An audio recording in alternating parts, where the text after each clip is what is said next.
नमस्कार मित्रांनो, let's explore with ऋषीच्या आजच्या भागात आपण भेटायला आलो आहोत स्नेहल चॉय मॅडमला, ज्या की एक सर्टिफाईड ग्राफोलॉजिस्ट आणि हँडरायटिंग एक्सपर्ट आहे. चला तर बघूया ग्राफोलॉजी म्हणजे नक्की असते काय.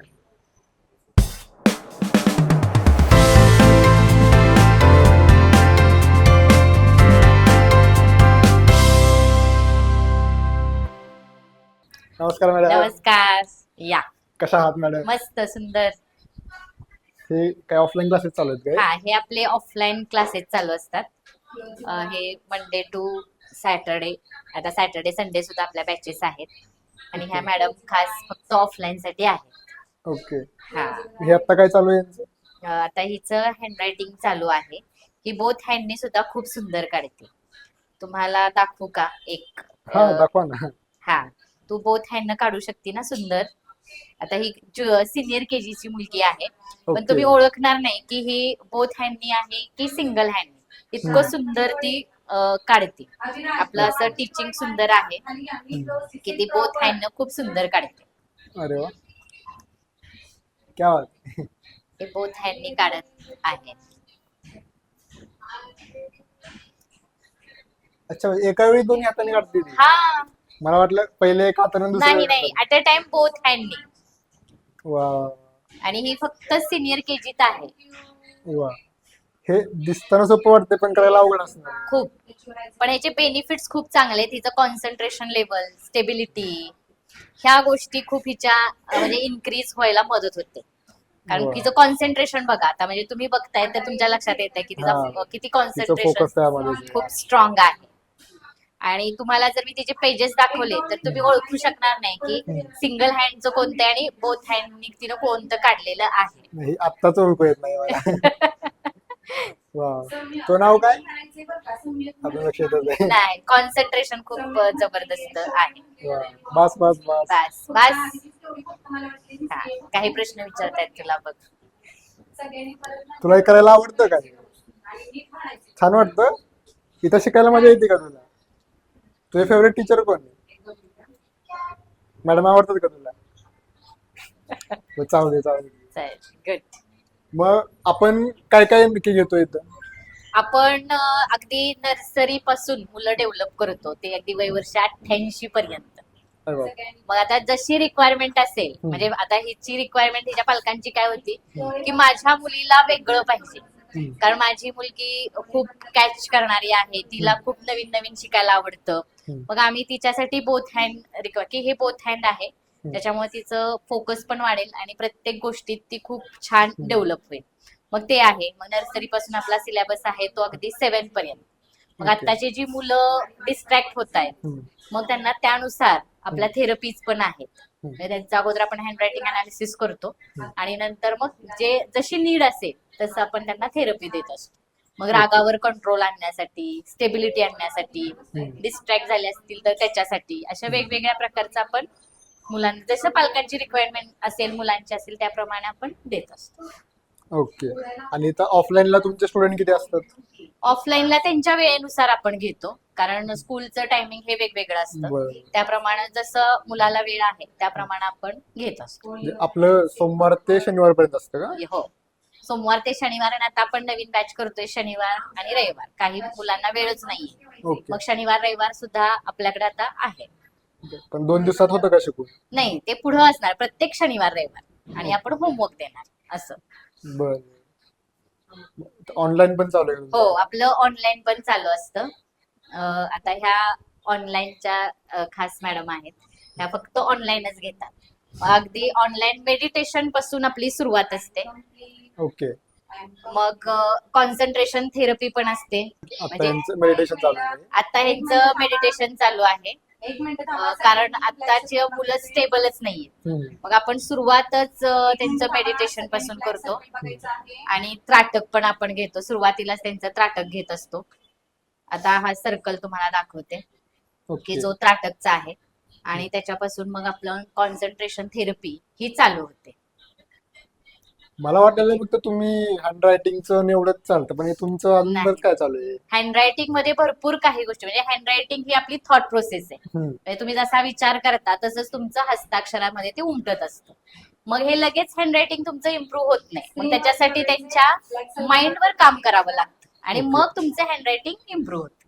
मग बरं. त्याची प्रोसेस कुठून आहे तर कॉन्सन्ट्रेशन थेरपी पासून अशा गोष्टी आहेत. सगळ्यांनी हे काय चालू आहे आता? आता हे बघा, हा सर्कल आहे, ताटक आपण म्हणतो ह्याला, हा. आणि याच्यावरून आपण कॉन्सन्ट्रेशन थेरपी पासून सुरुवात करतो की मुलं स्टेबल होतात अगोदर. ओके. हा, आणि अफर्मेशन आपलं असतं रोज डेली, कारण अफर्मेशन पण तेवढंच महत्वाचं आहे. त्यामुळं कॉन्सन्ट्रेशन थेरपी झालं की अफर्मेशन असतं ओके. आणि मग तुमचं टीचिंग सुरू होतं. बर. डोळे बंद करायचे आहे. असं आहे. लंबार आहे तुमचा. आवडला? आपण विचार करून घेतलाय का तुम्ही? नाही, म्हणजे प्रत्येक गोष्ट तशी विचार करूनच घेतलेली आहे. म्हणजे इथं कलर बघाल, आमच्या भिंतीचे कलर सुद्धा, कारण आमच्याकडं हायपर ऍक्टिव्हिटीची ASD सुद्धा मुलं येतात. ओके. हा, मग त्यांना कुठल्या रंगाचा असा त्रास होऊ नये अच्छा. म्हणून ते रंग सुद्धा आम्ही भिंतीला आणि ह्याला देताना असे एकदम सायलेंट दिलेले आहे. असं आहे. आणि कधी कधी जर मुलं ती खूप हायपर झाली तर लाईट सुद्धा हे असतं, त्यामुळे त्यानुसार सगळं ते केलेलं आहे. वा.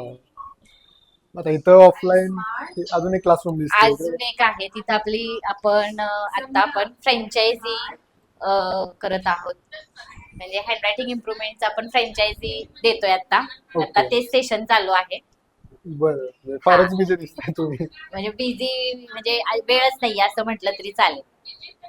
आता इथं फ्रँचायझीचं वेबिनार आहे आज, हा. तो वेबिनार चाललेला आहे. ओके. असं हे कसं? हे तुम्हाला म्हटलं ना की ऑटिस्टिक आणि ASD मुलं असतात. ओके. मग ती हायपर झाली की त्यांना कुठं एंगेज करायचं, तर यामध्ये त्यांना आपण चढायला उतरायला लावलंय ह्याच्यावर तो बॉल, त्यांची एनर्जी आपण हे करण्यासाठी, युटिलाइज करण्यासाठी हे वापरत असतो.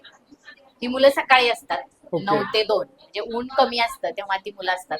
म्हणजे त्यावेळेत आपण त्यांना खूप चांगलं देऊ शकतो. बर.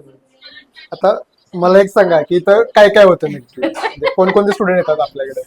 आपल्याकडं ऑटिस्टिक, ओके. ASD म्हणजे जी लर्निंग डिसॅबिलिटी आहे, किंवा आता मेमरीचा खूप इश्यू यायला लागलेला आहे की मुलांच्या लक्षात राहत नाही, अभ्यास करतात पण लक्षातच राहत नाही. ओके. तर ही मुलं सुद्धा आपल्याकडे येतात. प्लस आपली जी नॉर्मल आहेत की आमचं हँडरायटिंग खराब आहे, आम्ही अभ्यास करतोय आणि आमचं हँडरायटिंग खराब आहे, ती सुद्धा मुलं येतात. अगदी MPC UPC ची पण येतात की आम्हाला स्पीड रायटिंग पाहिजे, आम्हाला 8 मिनिटात कम्प्लीट करायचं असतं, तर आम्हाला तेही पाहिजे. तर आपल्याकडे MPC UPC ची सुद्धा मुलं येतात.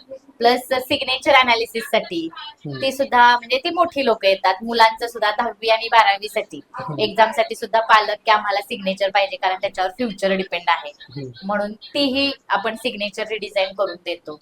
तसंच कमर्शियल म्हणला तर आपण लोगो तयार करून देतो, म्हणजे अनालिसिस पण करतो आणि रिडिझाईन म्हणजे रिक्रिएट पण करून देत असतो.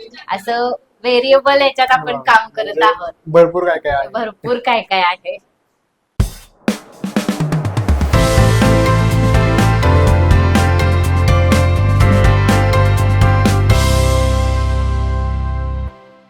बरंच काय काय करता तुम्ही? खूप. आपण आता केबिन मध्ये बसूया का, म्हणजे चालेल, छान चालेल. बोलता येईल. तुम्ही पाहिलं का सगळं? हो. छान. आणि करायला घ्यायचं. आणि त्या आमच्या आहेत ज्या आपलं सगळं कन्व्हर्जन करत असतात. ही Okay. टीम आमची इथं असते ओके. आणि खूप छान रिस्पॉन्स असतो आणि खूप छान ह्यांचं हे असतं, योगदान आहे असं म्हटलं तरी चालेल. आणि हे आपलं ऑफिस. या वा. अरे बापरे, किती सर्टिफिकेट्स आहेत? हे कशामध्ये, ग्राफोलॉजी मध्ये केलंय का? हो, वरचं जे आहे ते ग्राफोलॉजीचं आहे माझं, ओके. की जे फर्स्ट माझं ग्राफोलॉजी, हा. हे NLP चं आहे. हा. हे गर्भसंस्कार मध्ये मी केलेलं आहे. आणि हा NLP कोच, म्हणजे हा डिप्लोमा आहे आणि हे NLP कोचचा आहे. ओके. हा, आणि हा जो 100 मुलांचा आपण हे घेतलेला आहे, एक सेमिनार 100 सयाजी हायस्कूलवर, की जे पूर्ण जिल्ह्यातली टॉप मुलं येतात 100, हा. त्या मुलांचं आपण सेशन घेतलेलं होतं उन्हाळ्याच्या सुट्टीत. ओके. सयाजी स्कूलमध्ये प्रत्येक वर्षी ते असतं आणि खास त्या मुलांसाठी आपण ठेवलेलं होतं ते हँडरायटिंग इम्प्रुव्हमेंटचं. असं ते आहे. बस असं. बसूया. Yes. सोनम सर पण आले, हो का घे. बोलू. बॅकग्राऊंड ते पहिले.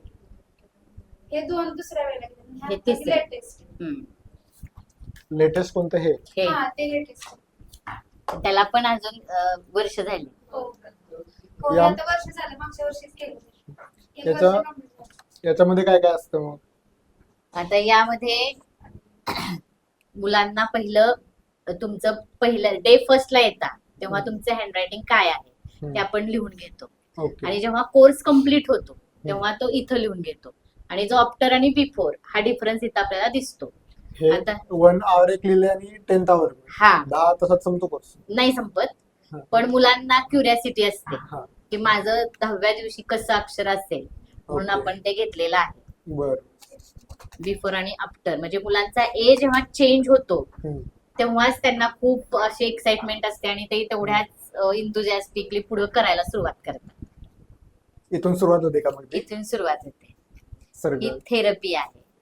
ओके. आता ह्या थेरपीत सुद्धा असं आहे की तुमचं हँडरायटिंग अनालिसिस केल्यानंतर हम्म. तुम्ही इंट्रोवर्ट आहे का एक्स्ट्रोवर्ट आहे हे पण बरं. त्याच्यानुसार ही थेरपी डिपेंड असते.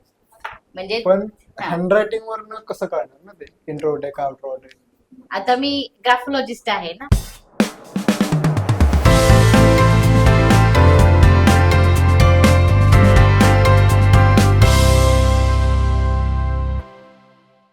मॅडम पहिले तर मला हे सांगा की ग्राफोलॉजी म्हणजे नक्की असतं काय? ग्राफोलॉजी म्हणजे तुमचं हँडरायटिंग काय सांगतं, म्हणजे तुम्ही जो विचार करता ते तुमच्या हस्ताक्षरात उमटतं आणि त्याचं अनालिसिस म्हणजे ग्राफोलॉजी. बर. पण मी जे विचार करतो ते माझ्या हँडरायटिंग मध्ये कसं उतरतं बरं? आता तुम्ही जो विचार करता म्हणजे आपली एकच अशी ऍक्टिव्हिटी आहे की तुम्ही तण मन धन लावून जे करता ते म्हणजे हँडरायटिंग. म्हणजे तुम्ही जेव्हा अभ्यास करता ते तुम्ही अगोदर काय करता म्हणजे पाठांतर करता, ते तुमच्या ब्रेन मध्ये साठवता. आणि जेव्हा तुम्ही एक्झामला जाता किंवा ते प्रश्न जो आलेला असतो ते उत्तर लिहायला सुरुवात करता. तुम्ही जसंच्या तसं लिहिता का? नाही. तुमचा ब्रेन जो सांगेल तेच तुम्ही लिहित असता. बर. आणि जो विचार करता म्हणजे त्या प्रश्नाचा तुम्ही अगोदर विचार करता आणि मग तुम्ही लिहिता. आणि ते हँडरायटिंग म्हणजे जो विचार करता म्हणजे ग्राफोलॉजी, ज्याचं अनालिसिस केलं जातं त्याला आपण म्हणतो ग्राफोलॉजी. पण हे सायंटिफिकली प्रूव्ह आहे का? येस, सायंटिफिकली प्रूव्हन आहे.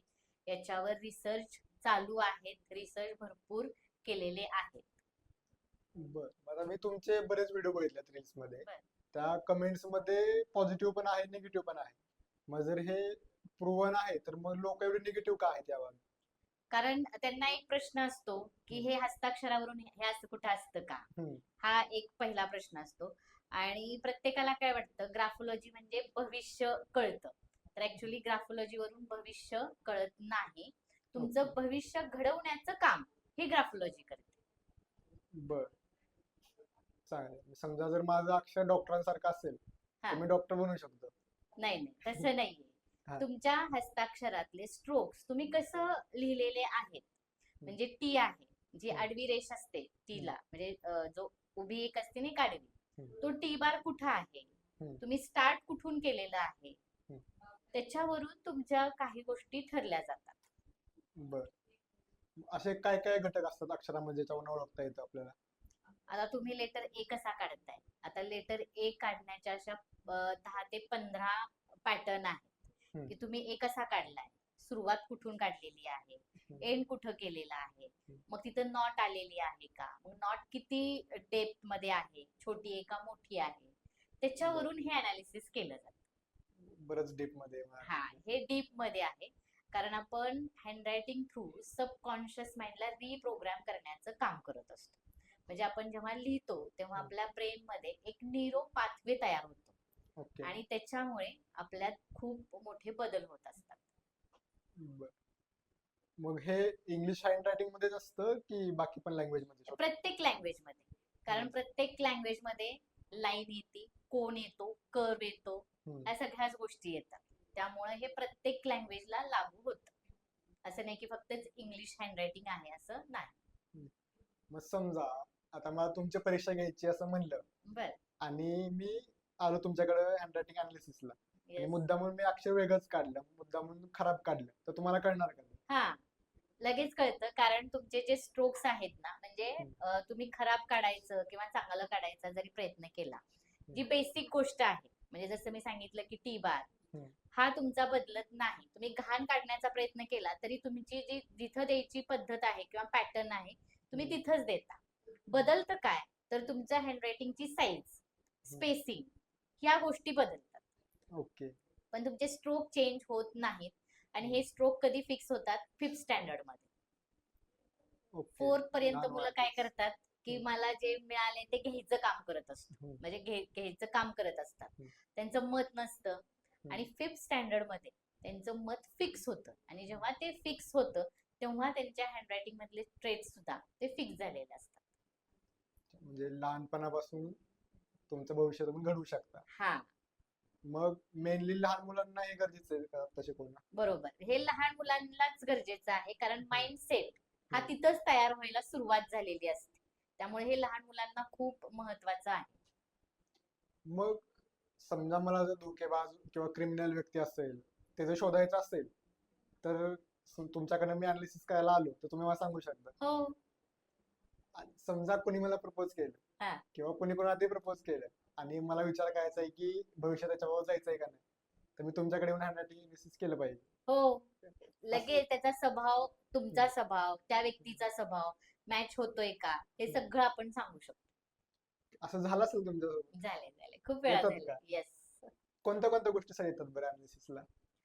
आता तुमचे जे हे असतात, HR मध्ये असतात की आमचं एम्प्लॉई कसे आहेत, हे कंटिन्यू टिकतील का, हे प्रामाणिक आहेत का, आणि हे कोणत्या म्हणजे आमच्या फील्डमध्ये कोणत्या पोझिशनला हे काम करू शकतात, याच्यासाठी अनालिसिसला येतात. मुलं म्हणजे पेरेंट्स खूप वैतागलेले असतात आता, किंवा माझ्या करिअर, माझ्या मुलाचं काय करायचंय, मुलं डिस्ट्रॅक्ट असतात, शॉर्ट टेम्पर असतात, मग याला आम्ही काय करू, त्याच्यासाठी सुद्धा येतात. आणि मोठी लोक म्हणजे जे प्रोफेशन मध्ये आहेत ते सुद्धा येतात की मी अजून काय इम्प्रूव्ह करू शकतो, याच्यासाठी सुद्धा लोक येतात आमच्याकडे. तुमचं मी आपले अजित पवारांसोबत ते फोटो पाहिले मी. हा, मग त्यांनी अनालिसिस करून घेतलं तुमच्याकडे? हा, सिग्नेचर अनालिसिस करून घेतलेली होती आणि रिडिझाईन पण सांगितली होती. पण त्यांच्या 2 सिग्नेचर होत्या, त्यातली एक बदलली होती आणि एक नव्हती बदलली. सिग्नेचर वरून पण अनालिसिस करता येतं? हो. पण आता मी हे मानू शकतो की अक्षरावरनं कळेल, कारण मी दररोज अक्षर काढतो, पण मी सिग्नेचर कधीतरी काढतो. तर मग सिग्नेचर वरून कसं काय कळेल? सिग्नेचर म्हणजे आता जसं मी सांगितलं की हँडरायटिंग म्हणजे आपलं दूध असतं, आणि दुधावरची सही म्हणजे सिग्नेचर. अच्छा. म्हणजे हँडरायटिंग मधून डेप्थ आपल्याला कळते, आणि सिग्नेचर वरून आपल्याला ठराविक गोष्टी ह्या क्लिअर कळतात. जसं की रिलेशन असेल, तुमची ग्रोथ असेल, तुमची स्टेबिलिटी असेल, तुमचा माइंडसेट, हा आपल्याला सिग्नेचर वरून कळतो. समजा 2 व्यक्तींचं अक्षर जर सेम असेल तर दोघांची पर्सनॅलिटी सेम असू शकते का? कधीच सेम नसतं. कसं काय? जेवढ्या व्यक्ती तेवढी वेगवेगळी हँडरायटिंग. आता आम्ही हँडरायटिंगचे क्लास घेतो. आता आमच्याकडे 50-100 एका बॅचला मुलं असतात, पण त्या एकाही मुलाचं सेम हँडरायटिंग नसतं. पॅटर्न एकच शिकवतो आम्ही, म्हणजे ए कसा करायचा, सुरुवात कुठून करायची, एंड कुठं करायचा, सगळं आम्ही एकसारखं शिकवतो. पण कोणाचंही हँडरायटिंग हे एकसारखं नसतं, कारण तुमचा प्रत्येक व्यक्तीचा माइंडसेट, थॉट प्रोसेस ही वेगवेगळी आहे. आणि प्लस त्यांचं जे एन्व्हायरमेंट आहे हे सुद्धा वेगळं आहे. त्यानुसार त्या मुलाचं हँडरायटिंग असतं. अच्छा, म्हणजे 2 व्यक्ती सेम नसतात? कधीच सेम नसतात.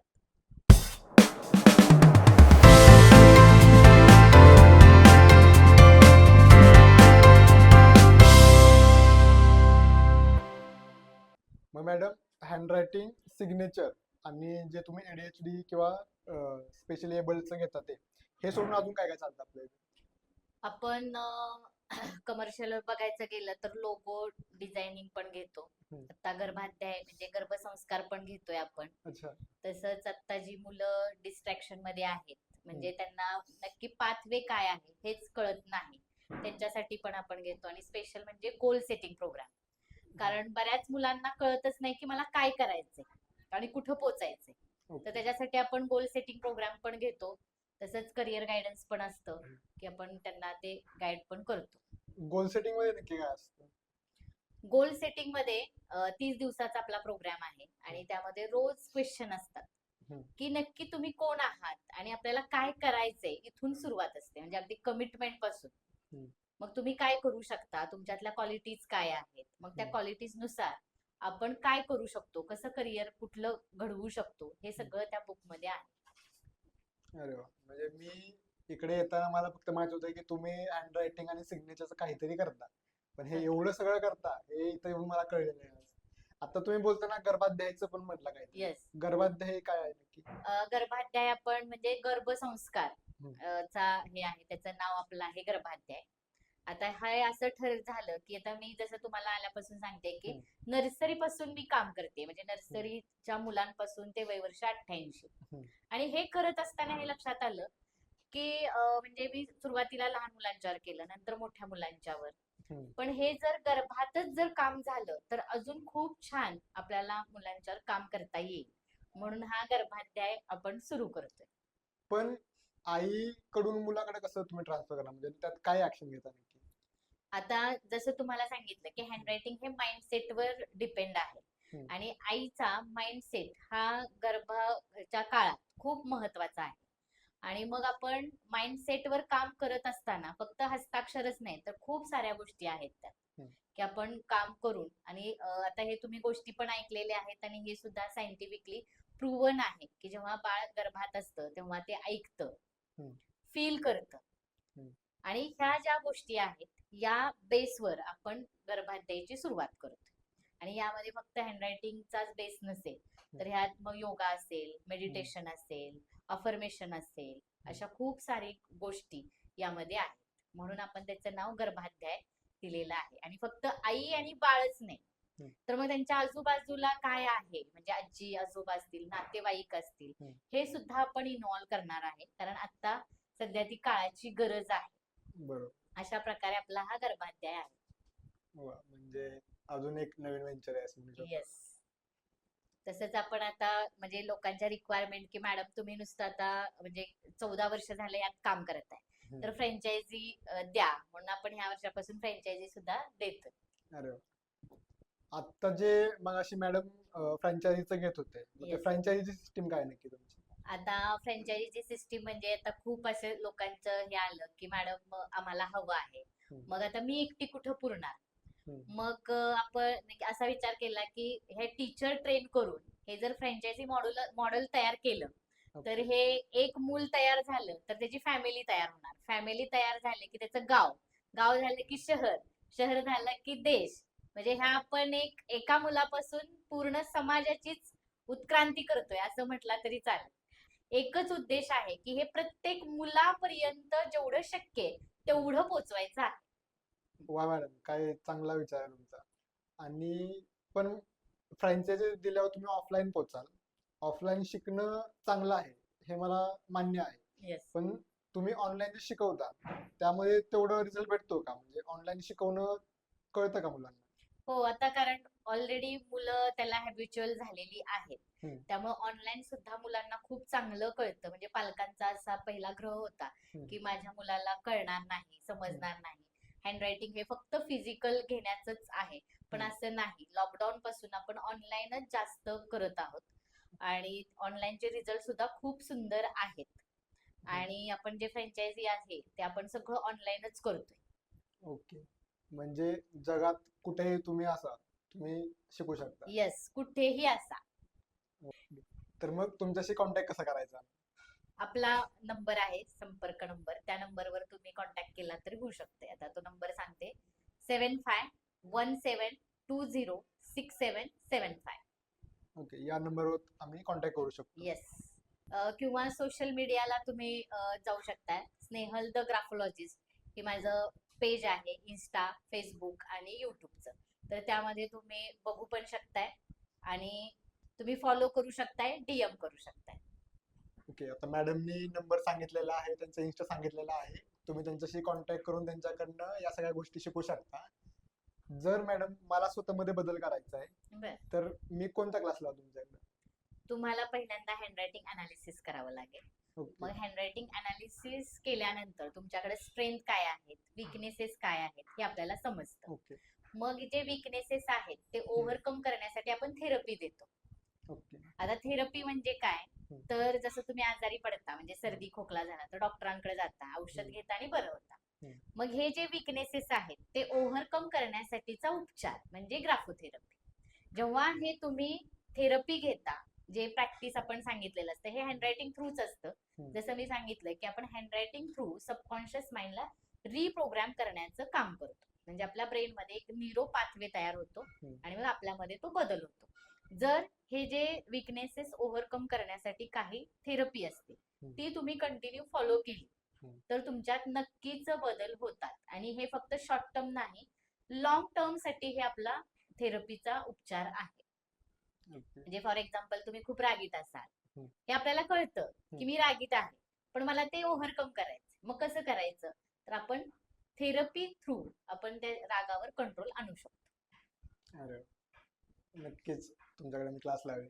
नक्की. आणि तुम्ही नक्की कॉन्टॅक्ट करा मॅडमला.